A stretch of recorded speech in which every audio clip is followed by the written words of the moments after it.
I'm Olivia Jensen, 29, and the apartment I spent 5 years saving for just became the focal point of family conflict during our monthly dinner.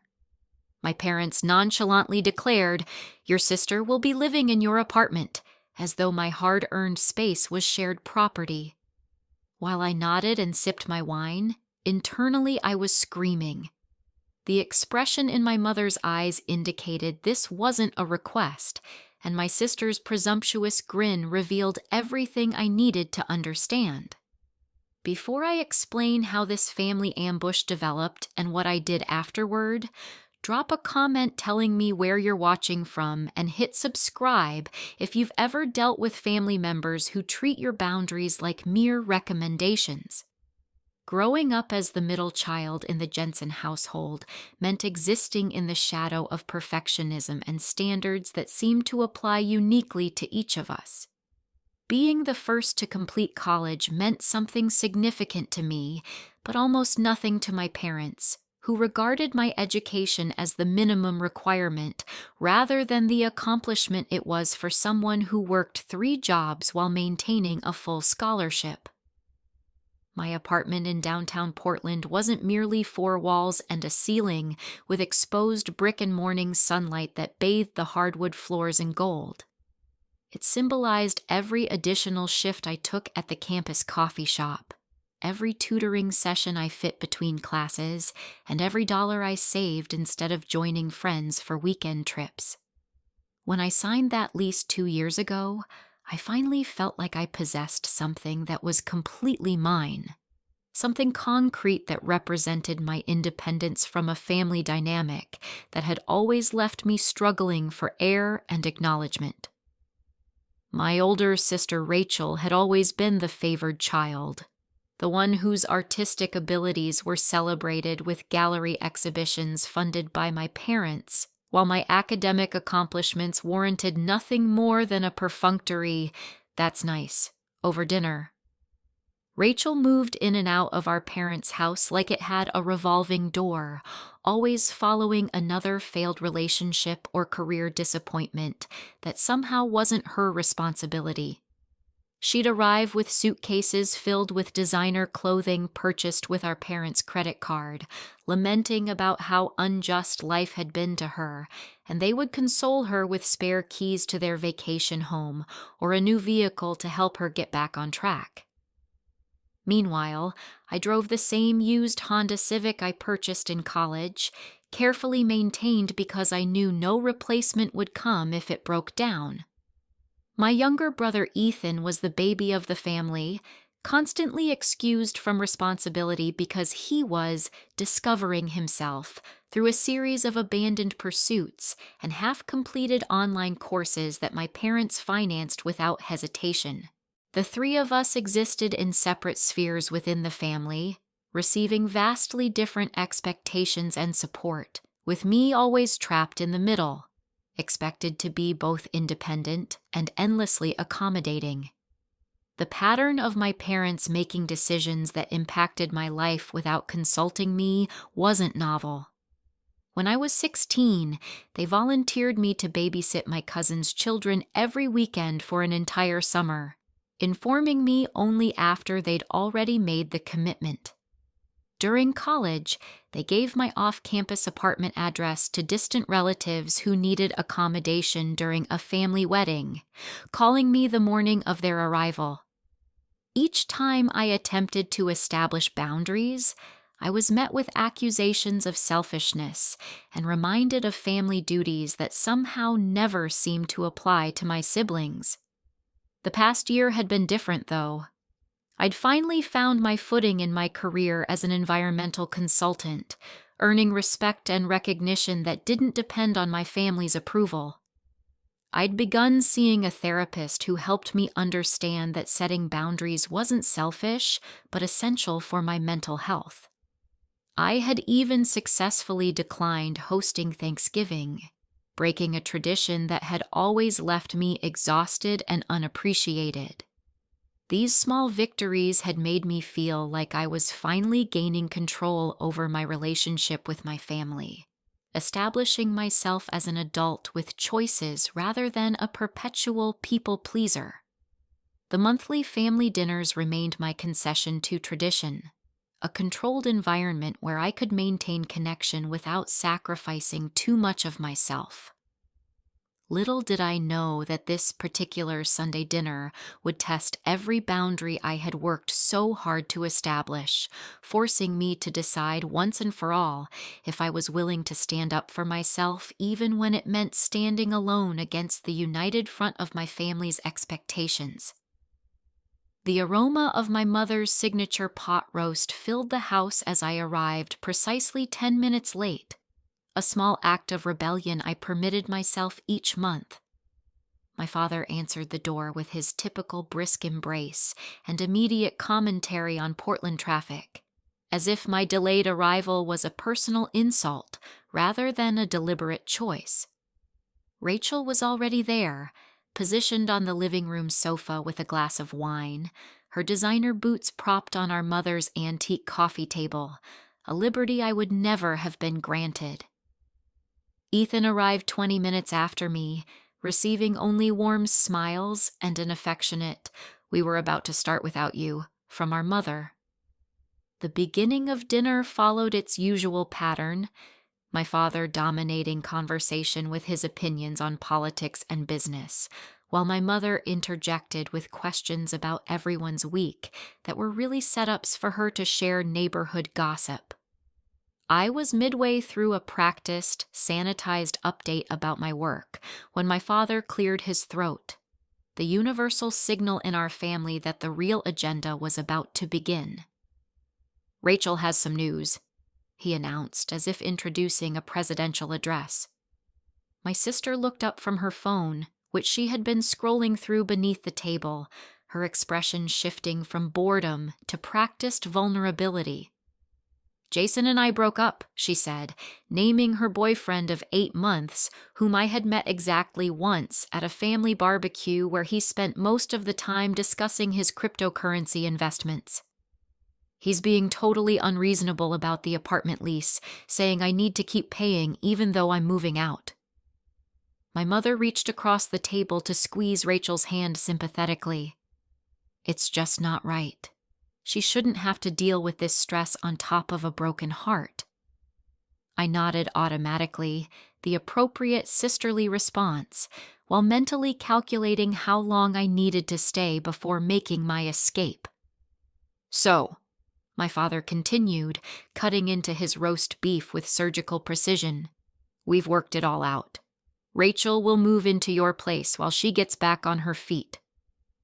The casual delivery of this bombshell made it all the more shocking, as if he were announcing a change in dinner plans rather than the invasion of my personal space. My mother smiled brightly, already moving on to logistics. "It makes perfect sense. Your apartment has that spare room you use as an office, and you're always saying how you work late at the office anyway. Rachel just needs a few months to find her own place and recover." I felt the familiar tightness in my chest that accompanied these moments, the physical manifestation of boundaries being bulldozed. "I actually use my office," I said carefully, measuring each word. "I've been taking on freelance projects that require a dedicated workspace." My sister rolled her eyes, not even bothering to hide her dismissal. "You can work at the kitchen table. I did that all through college." The fact that her college experience consisted of an art degree funded entirely by our parents, completed in 5.5 years with multiple mental health breaks, went unmentioned. "It's just temporary," my father added with finality, as if that addressed all possible objections. Family helps family. My mother was already on her phone, scrolling through her calendar. "We can help move her things next Saturday. Your building has visitor parking, right?" I watched them planning the dismantling of my personal space, the sanctuary I had created for myself, with the same enthusiasm they once showed planning Rachel's 16th birthday party while forgetting my 18th. My brother caught my eye across the table and quickly looked away, unwilling to be drawn into a conflict that didn't directly affect him. I recognized the familiar crossroads: speak up and face the collective disapproval of my family, or remain silent and surrender my boundaries once again. This time, however, something shifted inside me. Instead of the anxious need to please that usually accompanied these moments, I felt a calm clarity. "I'll need to check my lease about long-term guests," I said neutrally, neither agreeing nor refusing outright. Of course," my mother waved away my concern. "But that's just formality. They can't stop you from helping your sister." I nodded again, letting them believe my compliance was assured while mentally drafting a completely different plan. The conversation shifted to the logistics of Rachel's move, with no one bothering to ask if I had plans for the weekend they had commandeered or considerations they had overlooked. I offered minimal responses, letting them mistake my quiet for agreement rather than strategic retreat. As I helped clear the dishes after dessert, mapping out my response in my head, I realized I had reached the point where acquiescence was no longer an option I could live with. The drive home from my parents' house had never felt so liberating, my car becoming the transitional space where the dutiful daughter was replaced by a woman finally ready to take control. Sitting in my car outside my apartment building, I turned off the engine but didn't immediately get out. The familiar post-family dinner emotional hangover was settling in, but this time it came with a new sensation, something between righteous anger and absolute clarity. I played the dinner conversation over in my mind, hearing my parents' voices assigning my sister to my home without a single genuine question about my thoughts or feelings. The pattern was so clear now that I could almost laugh at its predictability. My needs always subordinate, my space and time treated as community resources while my siblings were protected.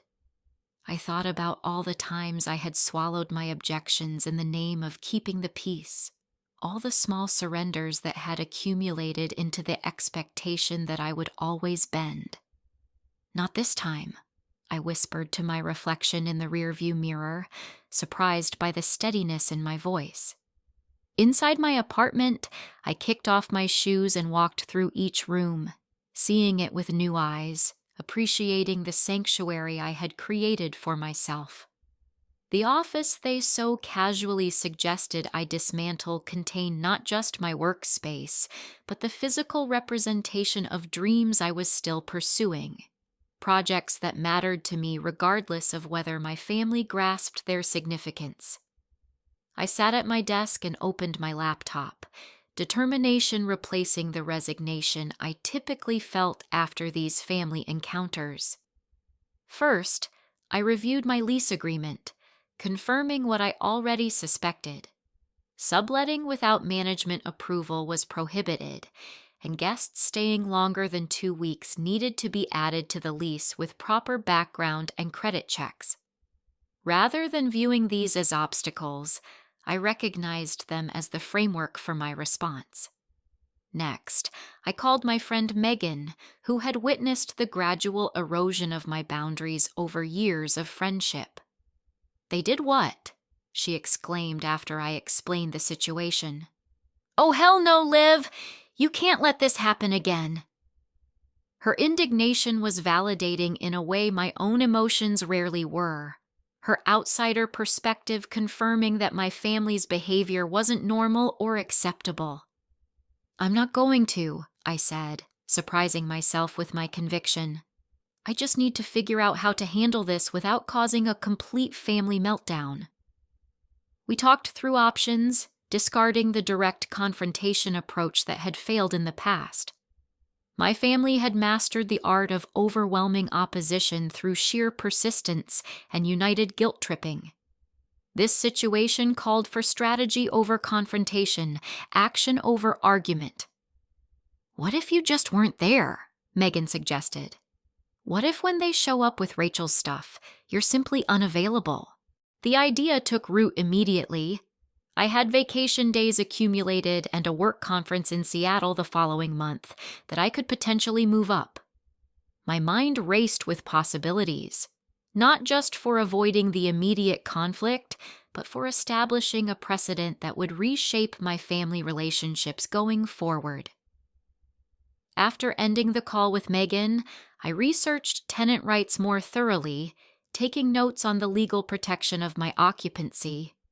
I contacted my building manager via email, inquiring about the visitor policy and security protocols, framing my questions as general interest rather than specific concern. By midnight, my initial anxiety had transformed into methodical planning. I created a document outlining each step needed to secure my space and my boundaries: schedule adjustment, communication strategy, legal considerations, and contingency plans. I considered who might temporarily occupy my apartment during my absence. Someone whose presence would make it impossible for my sister to simply move in. My colleague Derek had recently mentioned needing a place to stay while his condo underwent emergency repairs. He was responsible, professional, and unknown to my family, making him the perfect temporary occupant. The final piece clicked into place when I realized I could create a legitimate short-term sublease for Derek, documenting the arrangement in a way that would stand up to my family's inevitable attempts to circumvent it. As I finally went to bed, exhaustion mingled with a newfound sense of empowerment. For perhaps the first time, I wasn't lying awake rehearsing explanations or apologies for standing up for myself. Instead, I was planning a resolution that would force my family to recognize me as an adult with rights they could not override, regardless of their expectations or sense of entitlement. The path ahead would be uncomfortable and possibly painful, but as I drifted off to sleep, I knew with absolute certainty that the discomfort of confrontation would be far more bearable than the slow suffocation of surrendering my independence yet again. The week following the family dinner unfolded with methodical precision as I implemented each phase of my plan. Monday morning began with a visit to my building's management office, where I spoke with Tanya, the property manager who had approved my lease application 2 years earlier. "I'm considering having a friend stay while I'm away for work," I explained, careful to frame the situation in neutral terms. I wanted to make sure I understand all the policies about guests and temporary occupants. Tanya provided the visitor guidelines and sublease paperwork, explaining that any stay longer than 14 days required management approval and a background check for the occupant. I nodded, feigning casual interest while mentally noting how these policies contradicted my family's assumptions. And just to clarify, if someone showed up claiming to be moving in without this paperwork, I asked. "Absolutely not permitted," Tanya stated firmly. "Security would prevent entry without authorization, and we take that very seriously. It's for everyone's safety and compliance with occupancy laws." Armed with this confirmation, I texted my colleague Derek during lunch, explaining my situation in professional terms while omitting the more dysfunctional family dynamics. "I need someone responsible in my apartment while I'm away for 2 weeks. There would be a formal sublease to protect both of us. Would you be interested?" Derek's response came within the hour, expressing gratitude for the timing given his ongoing condo repairs. We arranged to meet Wednesday after work to review the arrangement and complete the necessary paperwork. Tuesday evening, I received the first text from Rachel. "Mom says I should check with you about what furniture I should bring. I'm thinking my bedroom set would look better in your spare room than whatever you have in there." The presumptuous tone confirmed I was making the right decision. I crafted a deliberately vague response. "I'm figuring out some logistics about the apartment situation. Let's touch base next week." This non-committal reply bought time while revealing nothing of my intentions. Wednesday proceeded with purpose as I met with Derek, showing him around my apartment and explaining the temporary arrangement. We completed the sublease agreement, making it official with both signatures and a copy for building management. "There's one more thing," I added, slightly uncomfortable but determined. "My family doesn't know about this arrangement, and they may show up expecting me to be here. If they do, you're under no obligation to let them in or explain anything beyond the fact that you're the legal occupant during this period." Derek, having dealt with his own family complications following his divorce, nodded with understanding. "I can handle that. Just the facts.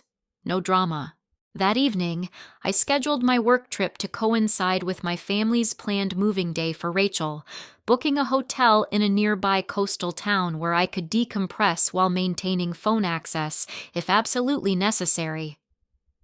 Thursday morning, I contacted HR at my company to request remote work accommodation for the following week, citing personal circumstances requiring temporary relocation.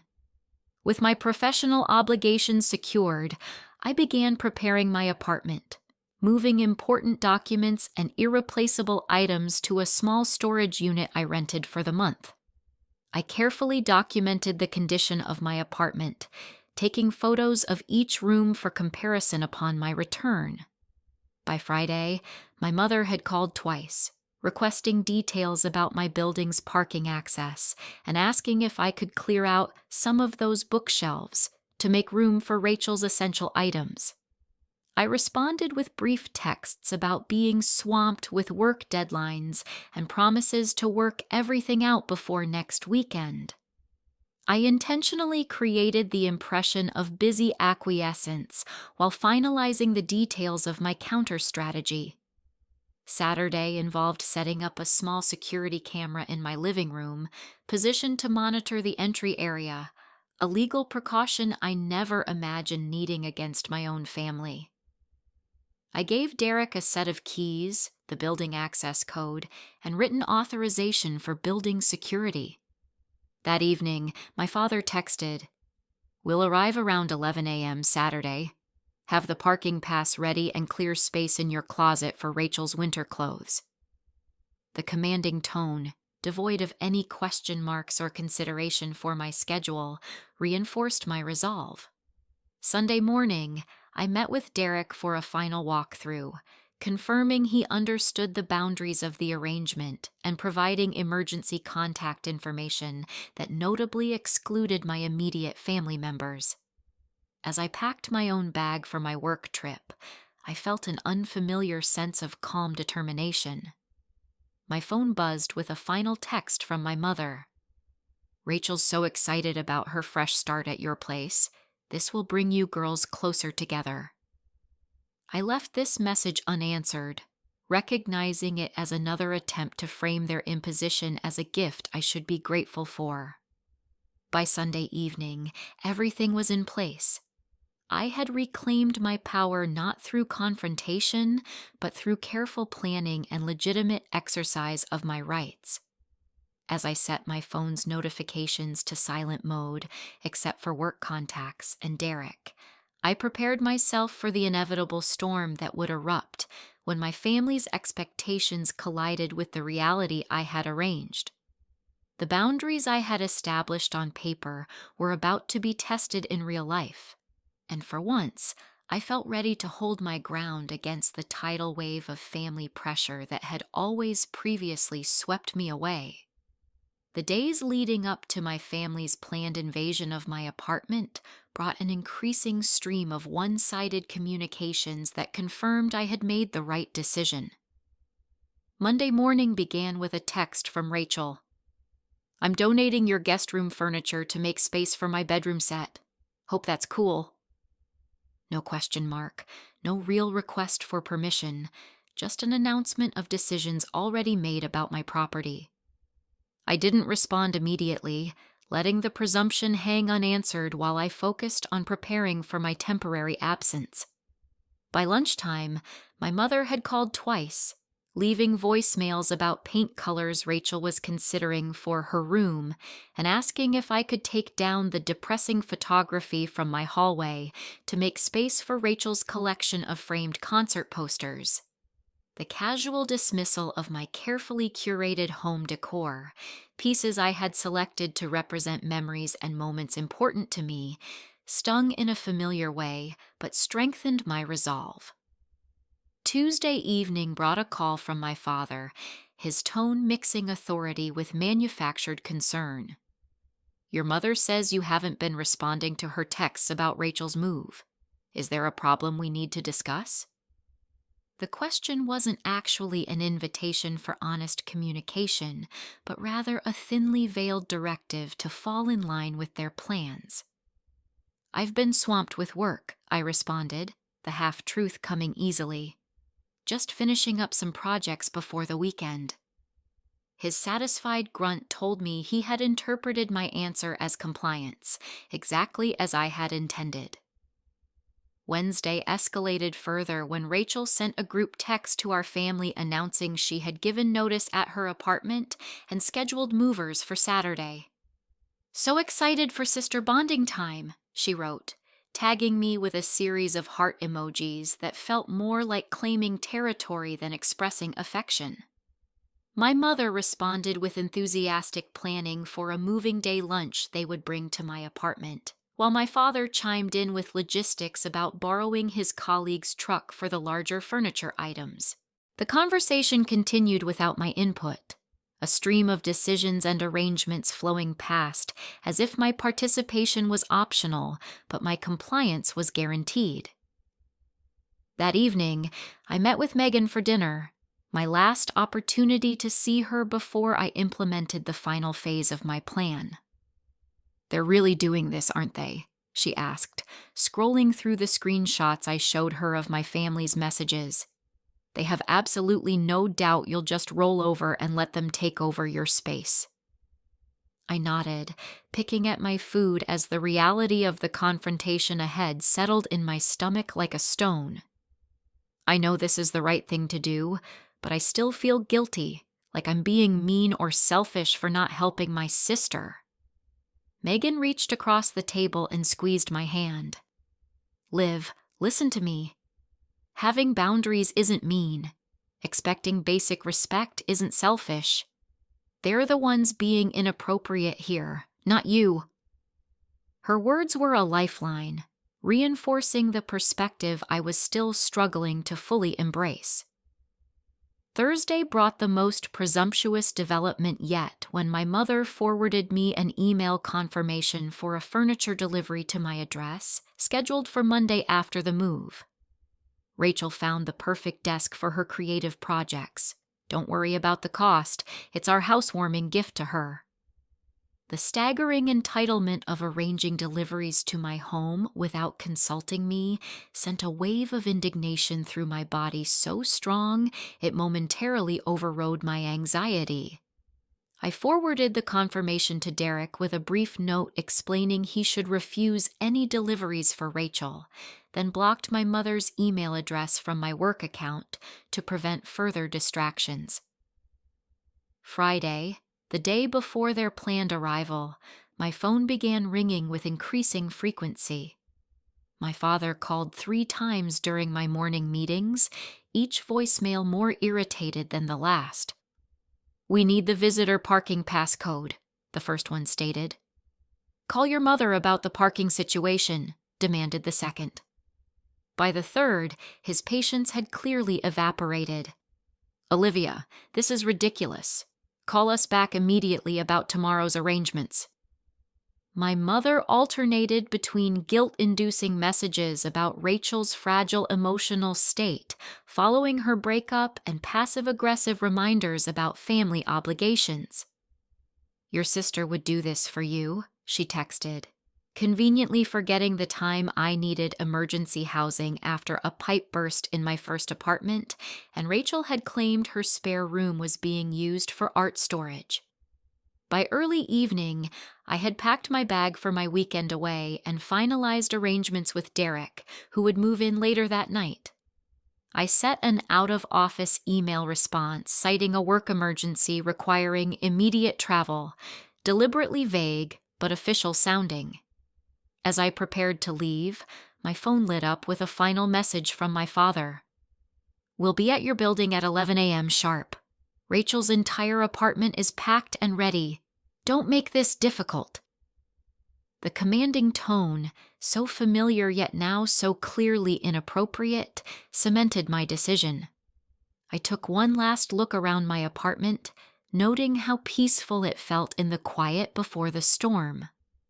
For the first time in my adult life, I was choosing to prioritize my own boundaries over my family's expectations, and despite the anxiety churning in my stomach, I also felt an unfamiliar sense of self-respect blooming in my chest. As I locked my apartment door and handed the keys to Derek in the hallway, I allowed myself to acknowledge the painful truth. Sometimes establishing healthy boundaries with family feels like a betrayal precisely because they've trained you to betray yourself instead. The real test would come tomorrow when they arrived, expecting compliance, and found their assumptions shattered against the reality I had carefully constructed.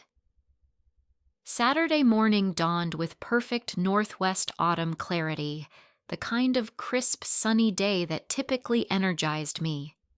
I awoke in my hotel room 30 miles from my apartment, feeling both nervous anticipation and surprising calm about the boundary I was finally enforcing. My phone, which I had kept on Do Not Disturb overnight, showed 5 missed calls from my mother starting at 7:30 a.m., 3 from my father, and a series of increasingly frantic texts from Rachel. "On our way," the first message announced cheerfully at 9:15. "Dad borrowed Uncle Steve's truck for my dresser. So excited." By 10:30, the tone had shifted. "Where are you?" "We need the parking pass." At 10:45, "Call Mom now." "We're almost there." I sent a brief text to Derek confirming my family was en route and received his calm response. "Got it. Everything's under control here." Then I silenced my phone again and ordered room service breakfast, determined to protect my mental space during what I knew would be a challenging few hours. At precisely 11:03 a.m., my security app pinged with motion detection at my apartment door. Opening the application, I watched the scene unfold in real time. My parents and Rachel stood in the hallway outside my unit, my father pounding on the door with increasing force while my mother repeatedly rang the doorbell. Rachel paced behind them, gesturing animatedly while talking on her phone, presumably trying to reach me. After several minutes of unanswered knocking, my father pulled out his phone and appeared to call building management. I imagined the conversation with the weekend security staff explaining that no, they could not provide access to an apartment for individuals not on the lease, regardless of family relationship. The security footage continued as my family retreated temporarily, likely heading to the lobby to strategize. 20 minutes later, they returned with a building security officer who appeared to be explaining something that caused my mother to throw her hands up in exasperation. My father's posture stiffened in the way it always did when he encountered resistance to his plans, his authoritative demeanor failing to impress the security professional who was simply doing his job. Just as they seemed ready to leave, the apartment door opened, revealing Derek in casual weekend attire, coffee mug in hand. Even without audio, I could see my family's shock in their body language, the physical recoil of surprise.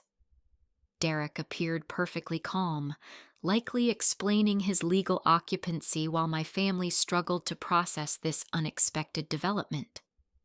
My mother's hand flew to her chest in her signature gesture of distress, while my father leaned forward aggressively until the security officer stepped between them. Rachel stood frozen, her expression shifting from confusion to outrage as the reality of the situation became clear. The confrontation lasted less than 5 minutes before the security officer escorted my family back toward the elevator. My father's rigid back and my mother's animated gesturing, suggesting heated emotions barely contained. As they disappeared from the camera's view, I exhaled slowly, realizing I had been holding my breath while watching the encounter. Within moments, my phone exploded with notifications. Voicemails from my father threatened everything from calling the police to report an unauthorized occupant to coming to my workplace on Monday if I didn't respond immediately. My mother's messages escalated from confusion to accusation. "How could you do this to your sister? We've raised you better than this." Rachel's texts were less restrained, a stream of all-caps invective questioning my character, loyalty, and basic human decency. I forwarded the most concerning messages to my friend Megan, who had offered to monitor the situation in case legal intervention became necessary. "Your family is melting down," she texted back after reviewing them, "but you're completely within your rights. Stay strong." Around 1 p.m., Derek called to give me a first-hand account of the confrontation. "Your father tried to insist they had your permission to enter," he explained. "When I showed them the sublease agreement, he claimed it must be fraudulent. The security guy had to remind him that attempting unauthorized entry could result in police involvement." He chuckled lightly. "They left when your dad realized he was creating a scene in front of your neighbors. Your mom said they would address this betrayal directly with you." I thanked him for handling the situation so professionally and asked if he felt comfortable continuing with our arrangement given the conflict. "Absolutely," he assured me. "Your family's drama doesn't change our agreement. Your home is secure." By early evening, the initial barrage of calls and texts had slowed, replaced by a more strategic approach.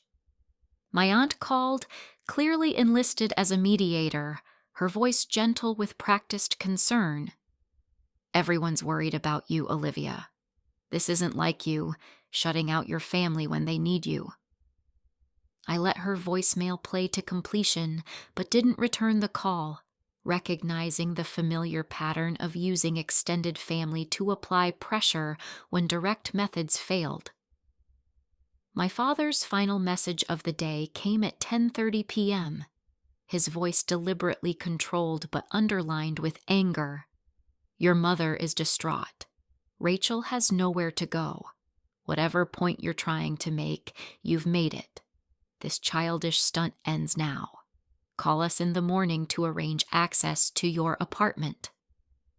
As I prepared for bed in my quiet hotel room, I felt an unexpected sense of peace despite the day's chaos.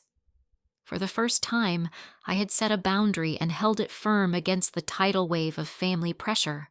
The guilt and anxiety were still present, familiar companions after years of emotional conditioning, but alongside them was something new and fragile.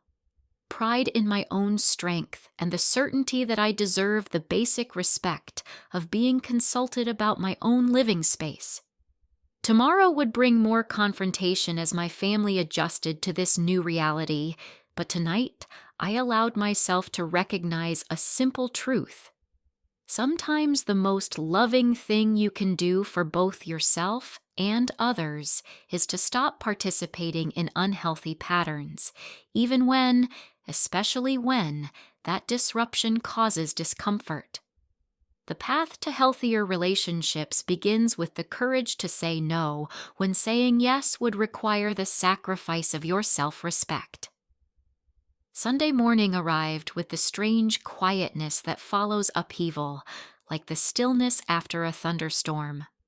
I checked my security feed first thing, relieved to see no unexpected visitors had attempted to return to my apartment overnight.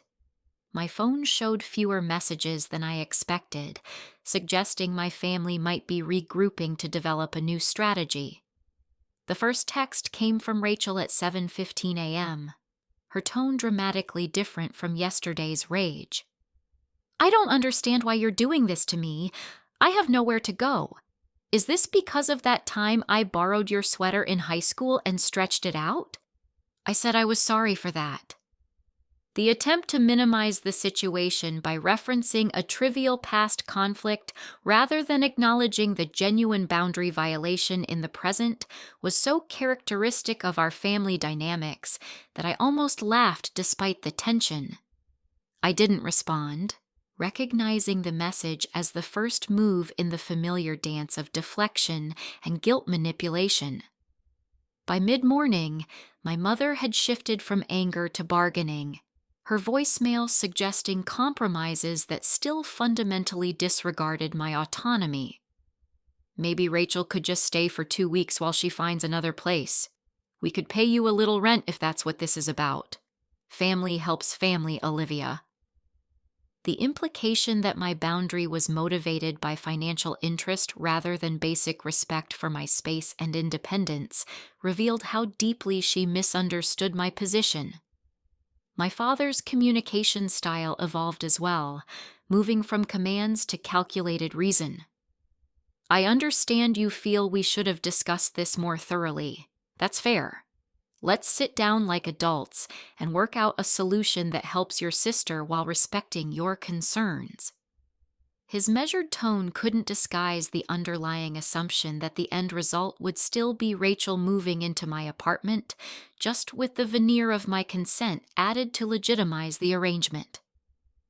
Around noon, I received an unexpected text from my brother Ethan, who had remained conspicuously silent throughout the conflict. Mom and Dad are freaking out. Rachel's staying at their place and complaining nonstop. Not sure what happened exactly, but whatever you did to stand up to them, respect. His message was the first acknowledgement from any family member that my resistance might be justified, and it provided a small but significant counterbalance to the overwhelming pressure from the rest of the family. Derek updated me throughout the day, reporting that building security had increased patrols of my floor after my family's confrontational behavior raised concerns. Your father called the management office this morning, he informed me. The weekend manager told me he demanded to speak to someone about fraudulent sublease documentation, but was informed all your paperwork was properly filed and legally binding. The failed attempt to override my arrangements through building management confirmed my decision to handle this situation through official channels rather than emotional appeals had been the right approach. By Sunday evening, extended family members began weighing in, clearly having received a carefully edited version of events. My grandmother called to express her disappointment that I wouldn't help poor Rachel during her time of need. My mother's sister emailed a lengthy message about the importance of sibling bonds and how I would regret this selfishness when I was older and needed family support. I archived these messages without responding, recognizing them as the next phase in the escalation pattern, the widening of the conflict to include allies who would apply additional pressure. Monday morning brought practical concerns as my father sent a terse message about Rachel's furniture, which was apparently sitting in a rented moving truck accruing daily fees. This situation is costing us money now. What do you suggest we do with your sister's belongings? The question was the closest thing to an acknowledgement that their original plan had failed, and they were being forced to consider alternatives. I didn't respond immediately, letting the reality of consequences for their presumptuous actions settle in without my intervention. By Monday afternoon, my mother had reverted to emotional appeals, sending a photo of Rachel looking forlorn, surrounded by boxes in my parents' living room. "This is what your stubbornness has caused," the caption read. A transparent attempt to transfer responsibility for their failed plan onto me. I muted the conversation and spent the evening researching family therapists in our area, recognizing that if any healthy relationship was to be salvaged from this situation, professional guidance would be essential. Tuesday brought the first sign of genuine recalibration as my father's tone shifted from demanding to pragmatic. "We're looking at apartment listings for Rachel. Let us know when you're ready to discuss what happened." The brief message contained no apology or acknowledgement of overstepping, but the pivot to finding alternative housing for my sister represented the first tangible evidence that my boundary was being recognized, if not yet respected. That evening, I crafted a careful response, my first direct communication since the confrontation. "I'm glad you're helping Rachel find her own place.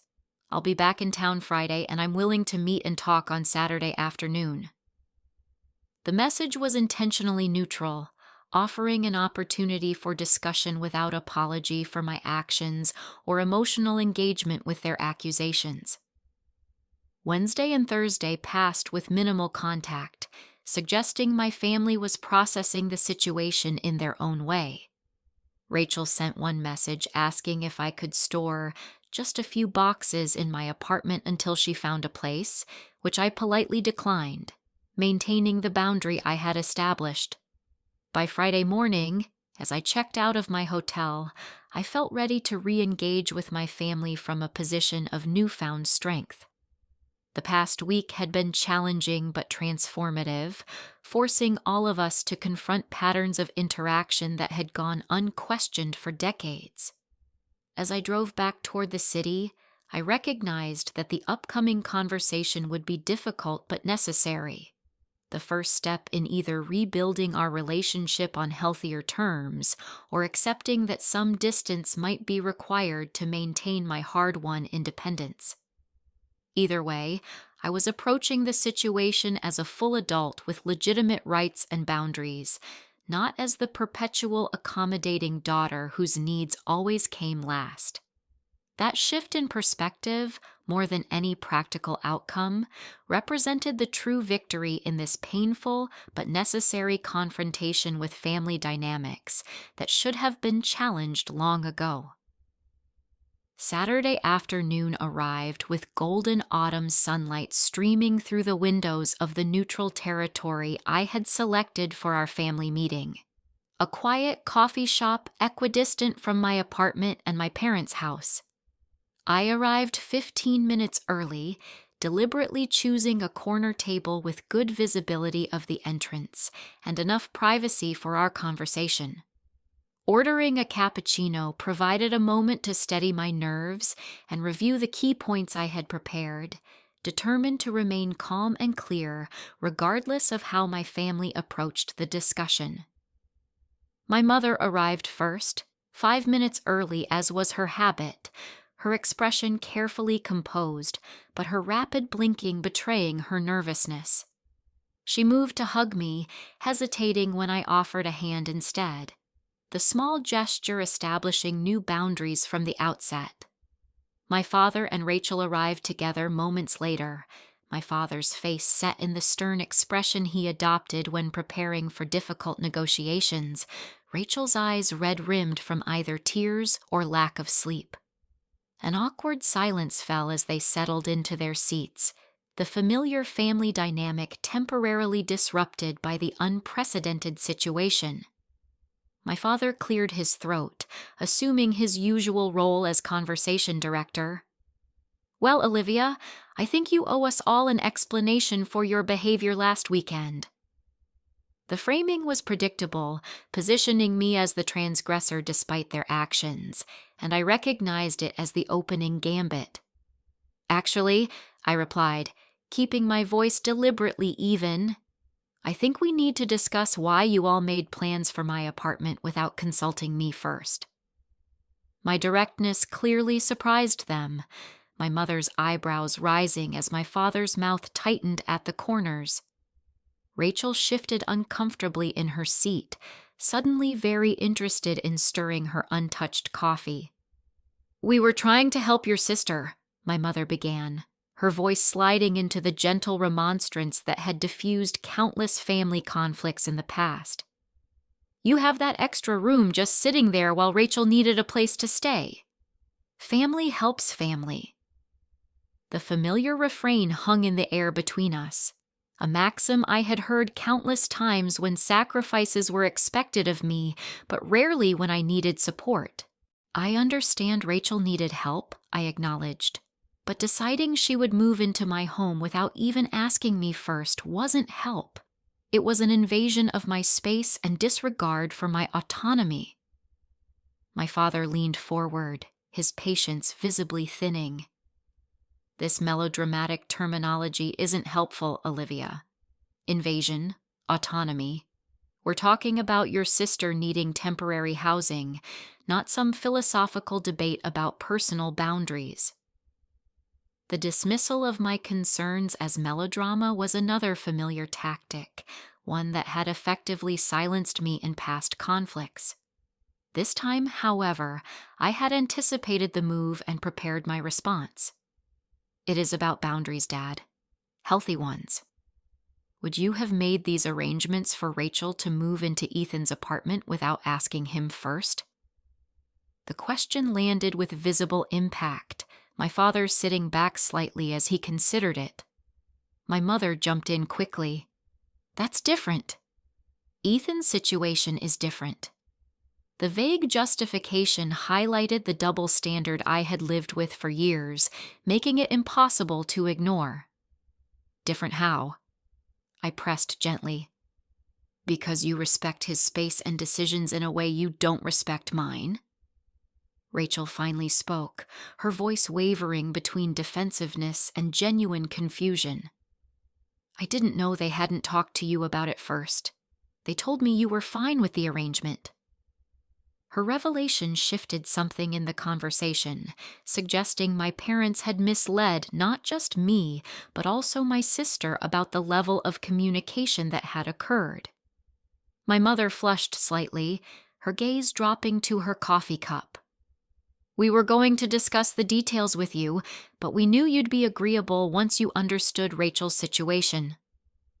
The presumption inherent in her statement hung in the air, impossible to ignore. That's exactly the problem, I said quietly. You didn't talk to me because you assumed I'd say yes regardless of my own needs or circumstances. You treated my home as community property rather than my personal space. My father started to respond but paused, seemingly processing my words with unexpected consideration. The momentary silence stretched until he finally spoke, his tone notably less combative. Perhaps we should have approached this differently. Your living situation is your own business, and we overstepped. The acknowledgement, however reluctant, was more than I had honestly expected, and I felt something tight in my chest begin to loosen slightly. My mother's expression remained troubled, her innate desire for family harmony clearly battling with the disruption to established patterns.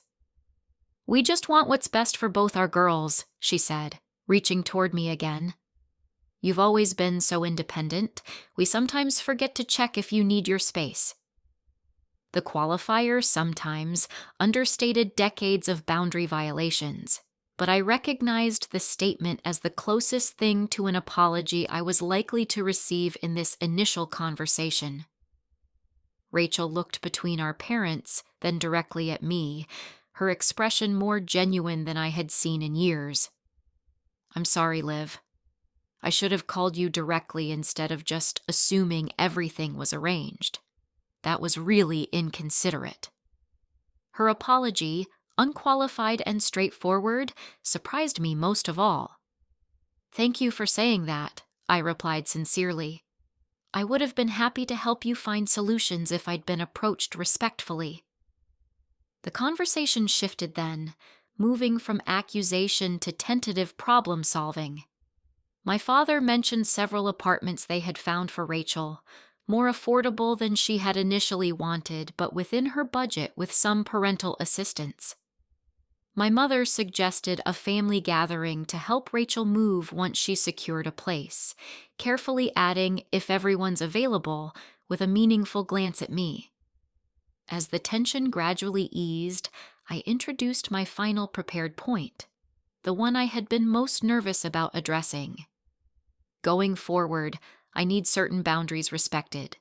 Direct communication rather than assumptions. Consulting me about decisions that affect my life before they're made, and respecting my right to say no without being made to feel selfish or difficult. My father nodded slowly, the businessman in him recognizing reasonable terms, even if the father in him struggled with the changing dynamic. Fair enough. We'll try to be more mindful. My mother reached across the table, not to touch me, but to place her hand near mine, a gesture of connection without presumption. We love you, Olivia. Sometimes we get caught up in managing everything and forget that you're an adult with your own life now.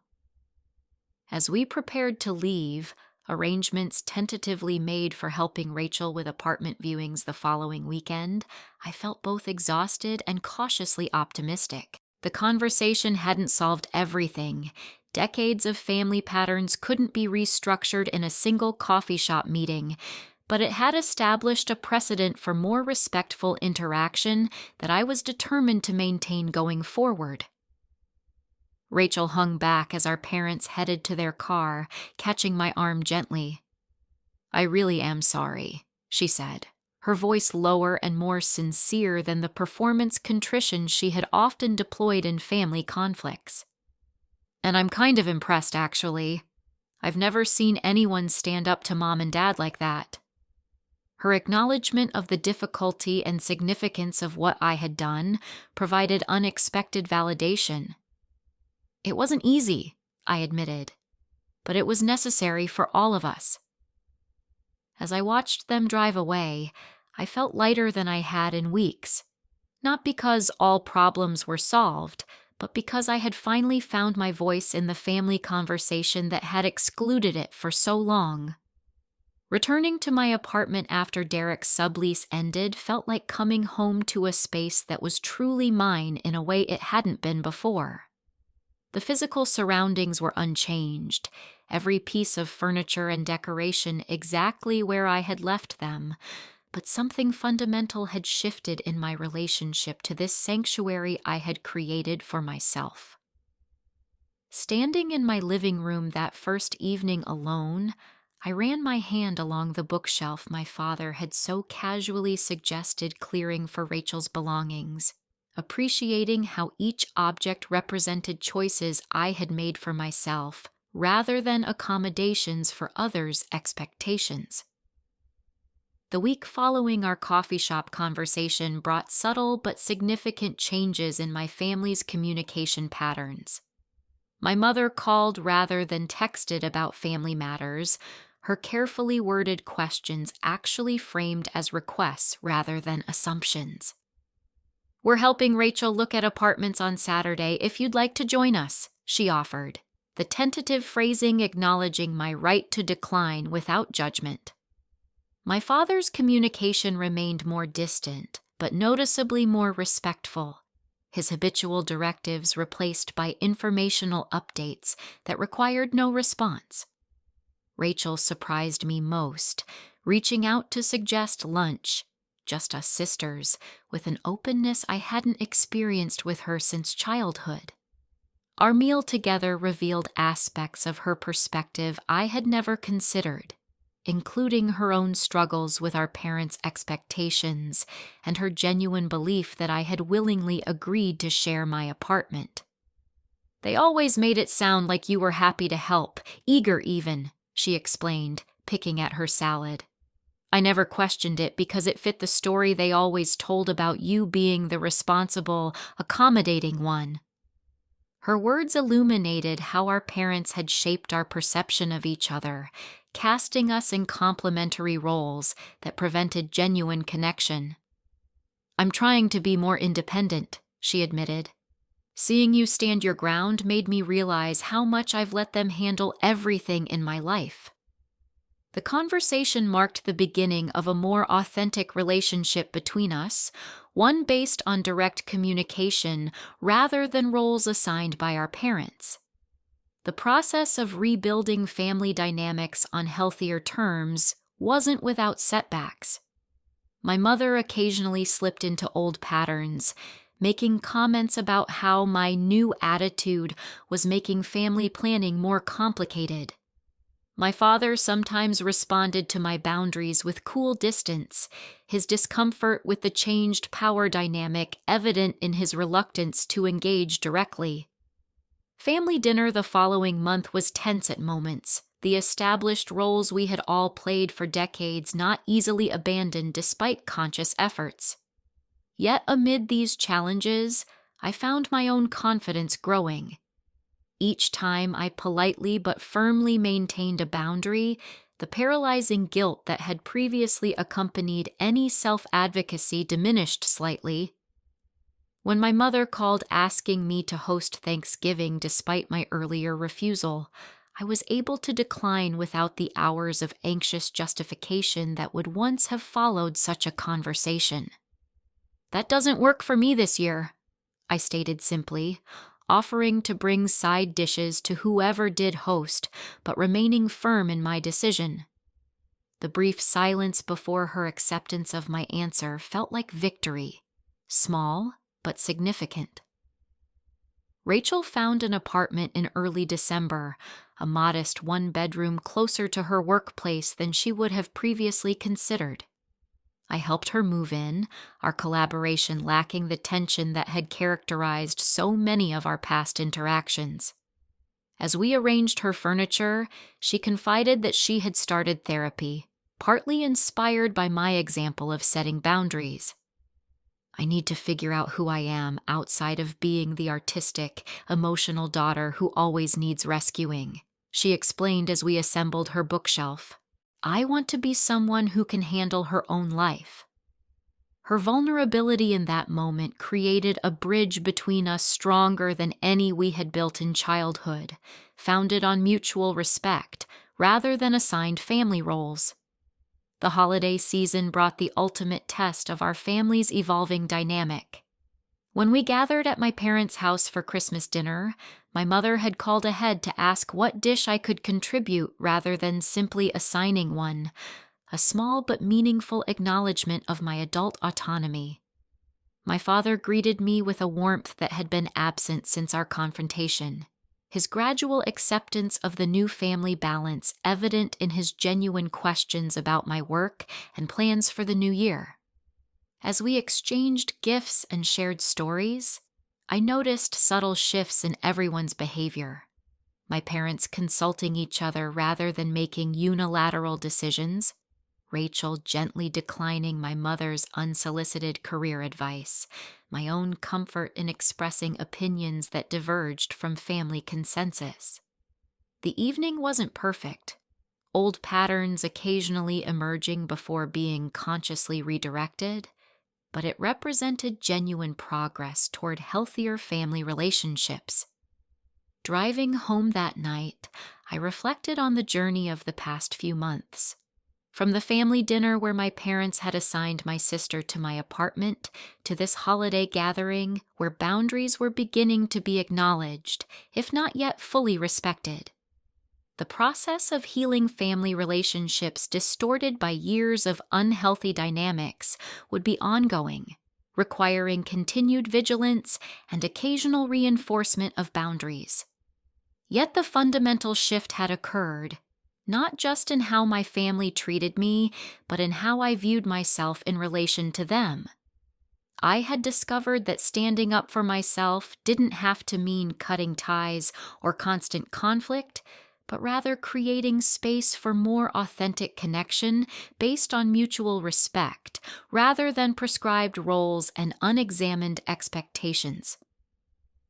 As I unlocked my apartment door, returning to the space I had fought to protect, I felt grateful not just for these walls and the sanctuary, but for the stronger sense of self I had discovered within them. The most valuable lesson from this painful family confrontation wasn't about property rights or living arrangements, but about the fundamental truth that healthy relationships require both love and boundaries, both care and respect. By finally saying no to a boundary violation I would once have silently accepted, I had opened the possibility of saying yes to a more genuine connection with my family, one built on who we truly were rather than who we were expected to be. Have you ever had to stand up to your family to protect your boundaries? I'd love to hear your stories in the comments below. Sometimes the hardest people to set boundaries with are the ones we love most, but as I learned, it's often the healthiest thing we can do for ourselves and our relationships. Don't forget to like this video and subscribe if you want more stories about navigating complex family dynamics and personal growth. Remember, setting boundaries isn't selfish. It's essential for building authentic relationships that can truly stand the test of time.